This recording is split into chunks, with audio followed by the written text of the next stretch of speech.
سیدنا عبداللہ بن عمر رضی اللہ تعالیٰ عنہما فرماتے ہیں کہ حضور پاک صلی اللہ علیہ وآلہ وسلم نے ارشاد مبارک فرمایا کہ لکل شیء سکالۃ وسکالۃ القلوب ذکر اللہ وما من شیء انجی من عذاب اللہ من ذکر اللہ۔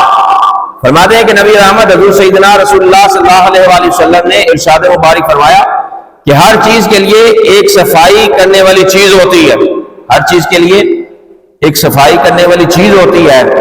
اور آقا پاک علیہ الصلوۃ والسلام فرماتے ہیں جبکہ دلوں کی صفائی کرنے والی چیز اللہ تبارک و تعالیٰ کا ذکر ہے۔ عرض کیا گیا یا رسول اللہ صلی اللہ علیہ وسلم کیا اللہ تبارک و تعالیٰ کی راہ میں جہاد کرنا بھی نہیں؟ فرمایا نہیں، اگرچہ وہ اپنی تلواریں اس قدر چلائے کہ وہ ٹوٹ جائے تب بھی صفائی کرنے والی چیز ان سے بڑھ کر اللہ کا ذکر ہے۔